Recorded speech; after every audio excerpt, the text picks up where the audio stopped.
Yeah. I'm David Schulman. I'm an alcoholic. Grateful to be sober. Grateful to be here. Chris, thanks for asking me to come out and share. I was laughing last week after the meeting. He says, "You gonna be here next week?" I said, "Well, I don't know." He said, "Yeah, I'll be there." And it's always an honor and privilege to come out and share a little bit of my story with my fellow alcoholics. It's weird. I'm like, I was sitting here and had this vision of the first meeting that I ever led.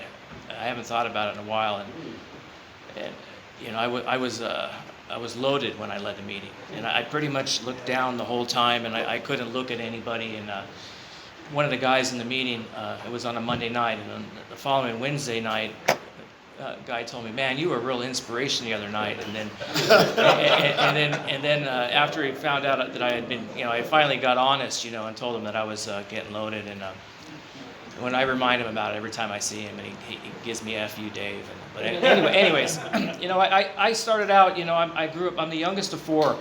There is no immediate alcoholism in my immediate family. I would imagine, my dad probably has a beer every day. My mom would drink when we go to Las Vegas.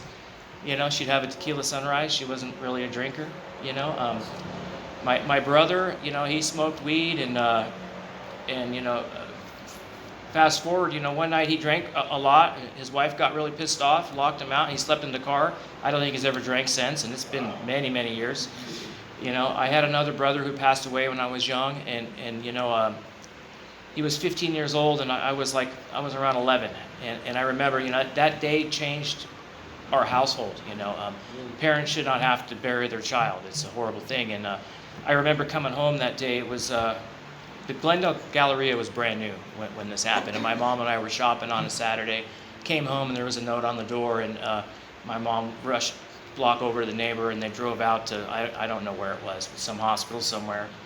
My brother had been in a motorcycle accident. He was lying in a coma, and we weren't brought up religiously going to church or anything, but deep down I had some kind of belief in a God, and I remember being around 11 years old, praying to God to bring my brother home, and a week later my brother was gone, and it was "F you, buddy." I just thought, if there is a God, he doesn't want to have anything to do with our family. And I don't think my dad was ever the same after that. But anyway, so needless to say, a couple years later, I'm getting into junior high school. And I like to hang out with, the surfer crowd. All the guys that thought they were surfers and never got on a surfboard.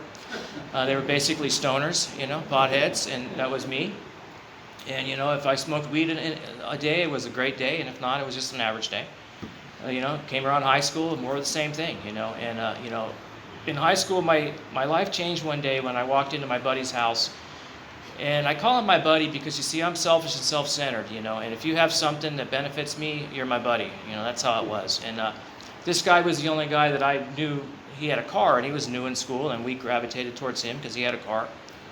And at lunch, they used to let us leave at lunchtime. You could get a lunch pass, and we walked into his Tom's house one day, and his mother was up against the wall with this strange guy, and she had a big glass pipe and a propane torch. And I thought, wow, that looks cool. And, we went to the other room, and we asked Tom to go out and ask his mother what it was she was doing. I had no idea what she was doing at that point. And she, being the good mother she was, she told Tom, "You guys need to go back to school because it's lunchtime. You come back after school, and I'll let you try it." So, that's my introduction.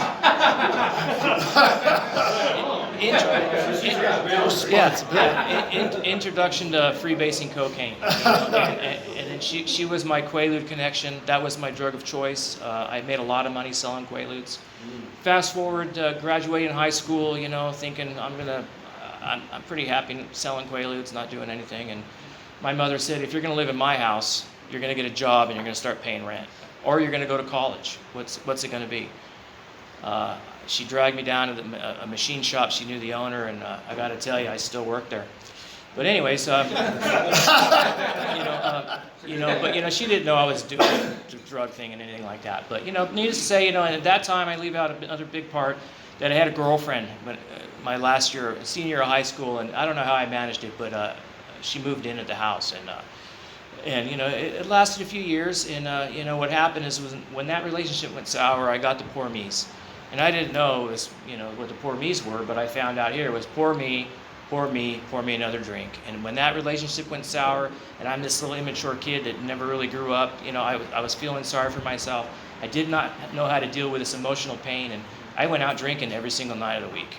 And we would go, and I had buddies, they liked to go to the nudie bar, and we'd end up at the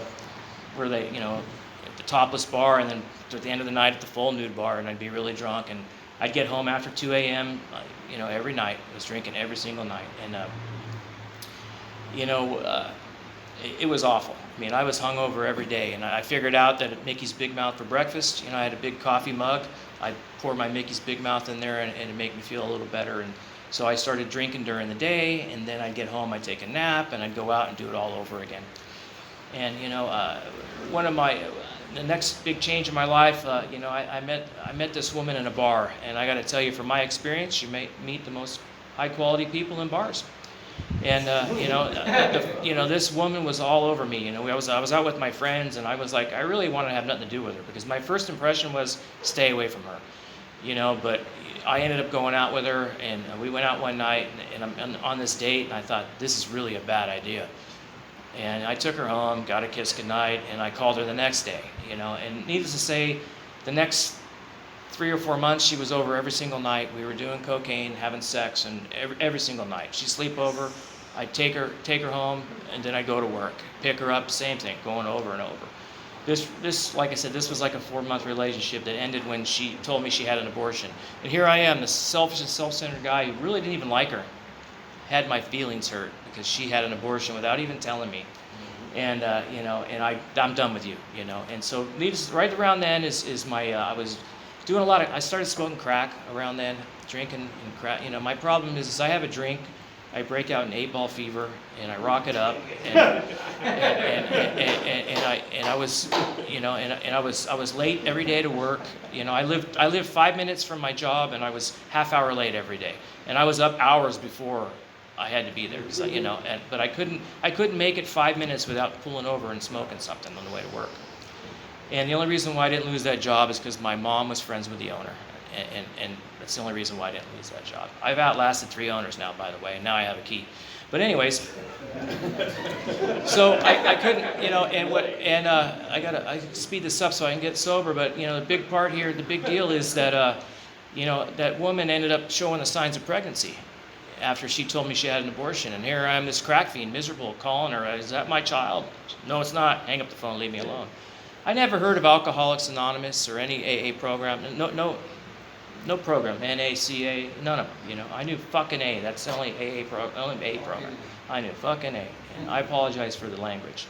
But I had a buddy of mine who got sober. He was the guy that was worse than me, And he was actually on his way to my house one night, and he crashed his car up on the railroad tracks, like 150 feet from my house, and decided to sit in the car for an hour to get it started instead of walking to my house, and they arrested him. He went through rehab, it was called GARC at the time. Now they call it GADS in Glendale. He went through that facility, and that was kind of my introduction to someone getting sober. But I wanted to have nothing to do with that. And so anyways, this lady ends up giving birth to this little girl, and it was 7 months after she supposedly had an abortion. I'm not the brightest guy in the room, but 7 months, full term, doesn't sound right to me. And, I pursued the issue, and I didn't know it then, but I know it now. It was a God working in my life, because here I am. I wanted to have nothing to do with this woman. All I cared about was porn and crack. That's all I cared about. And I pursued the issue. We got DNA testing, and, I remember the day when I was in my room with the blinds closed and the sheets over the blinds, and the candle lit, so no one would hear that from the lighter, even though there was nobody there. I'm not sure if they were there or not, but anyways, the doctor called and said, "Congratulations, you're a father." I got those poor me's again, because maybe I'm going to get her on the weekends if I'm lucky, and I used to get her every other weekend, and it was horrible because I was messed up, Anyways, fast forward, I was so miserable I couldn't get sober for my mom, for my daughter, for my family. I have a great family. They would have done anything for me, but I could not get sober for them. I couldn't get sober for this little girl. My buddy dragged me to this thing called Camp Benson. I went on this sober camp out thing, and I had one of the most miserable weekends I've ever had in my life. I mean, it was awful. And I got home that weekend, and I made a decision, because I still was just a crack fiend. I didn't think I was an alcoholic. I caught alcoholism here. And, and at Cocaine Anonymous, they say cocaine and mind-altering substances. So when I want to be bright, I said mind-altering. Okay, well, marijuana is mind-soothing, so I can bong out and go to meetings. And that's what I did. In 76 days into my marijuana maintenance program, I got honest with my sponsor, because I did have a sponsor and I was never being honest with him. So I can tell you from experience, if you have a sponsor and if you're not honest, it's probably not going to work. I got honest with his answering machine, because I was supposed to go. I was supposed to go to this sober band was having a concert, and I was supposed to go. And okay over here. And I didn't show up, but the man called me back the following morning. And I can tell you, I had met my match. I was overwhelmed. Alcohol was my master. That's pretty much the only thing I can get out of Bill's story that I can. I'm not a book thumper. I've read the book multiple times. I've worked through the steps. I keep it simple. I know if I don't drink today, I'm going to have a good day and I'm going to stay sober. But this man told me that if I was honest and worked the steps to the best of my ability, he told me there's 12 steps, there's 12 months in this year, you're going to do one every month. There's no reason why you can't do that. So I started doing them, and I went through them and I worked all 12 steps with this man. And my life started to slowly change. I was still, I was a financial mess because I got stories that I can't get into, but I owed all kinds of money. I had about 20 credit cards and they were all maxed out, paying one with the other. And anyways, and I had this little girl that I had these people over here, you got to take your daughter away from her. And then I had people that had sobriety that says, you need to get sober and worry about your sobriety, and that's what I did. And, when my daughter was in kindergarten, it finally hit the fan with her mother, and I went and got an attorney, was honest, and I walked out of that courtroom, and I've had my daughter ever since. My daughter's, is that 2 minutes? 3 minutes. My daughter's 27 years old. She got a new job today. I'm real proud of her. She's a college graduated magna cum laude. Sobriety hasn't been always easy. I would say the toughest thing is when I walked into my mom's bedroom and she was there having a stroke, and my life changed. It was horrible. The woman that did everything for me, it was the hardest, 14, 15 months of my life, dealing with that. She never really came out of it. She was in a facility for a few months. I was there every single day. We brought her home. I worked 10 hours, and then I took care of her the other 14. And I slowly watched her leave us. And, it was really hard. I wasn't able to go to many meetings, but, I talked to people. I'd get to go to a meeting on a weekend because I have someone watch her, but it was very hard. The God thing, they told me you got to get a God in your life. I thought, I don't know, man. He didn't save my brother for me. I don't know about you. And my sponsor told me you need to pray every day, and I thought, well, I don't have time for that. I'm not going to remember. And he suggested I get on my knees every day, and I said, I don't know if I can remember to do that. And he said, well, you go to a meeting every night, because I was doing 90 meetings in 90 days. And I also did 30 pounds in 30 days too, by the way. So, but what he says is you would use a key to get into the house every night. And I said, yeah. So he said, I want you to put your keys under your bed every night when you get home. So I put my keys under my bed, and every morning I got on my knees and I asked God to help me stay sober, and I said a little prayer. And I got to tell you, now I get on my knees every morning. I ask God to help me stay sober. There's quite a long list of people that I pray for and things that I pray for, and then I look for my keys. But I have a God in my life.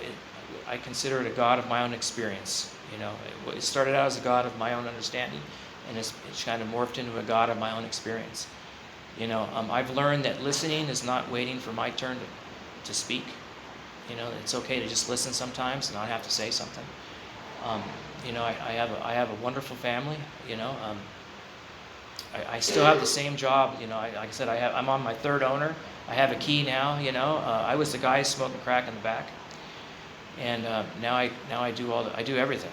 I basically run the business, and it was all because I was willing to do it somebody else's way. I read that book, and I worked steps. I went and did panels when I was asked. I had a panel for 15 years. I had one panel. And I had to give it up when my mom got sick. But I'm always willing to go and do panels. I'm always willing to give back what was so freely given to me. Because I've been given more than I could ever return. I have I was thinking, 15-minute lead sucks, man, because it's just, I'm selfish and self-centered, and I'm my favorite subject. I need 45 minutes. Come on, guys. But I got 8 seconds, and like I said, I never had it so good because I asked for help, and I think I said it once before here that when I surrendered, I joined the winning team. I didn't lose, and it's great to be sober. I'm glad, like I said, I found this meeting. I intend on coming every week until you throw me out, and I doubt that happens. So. And anyways, thank you for letting me share a little bit of my story with you.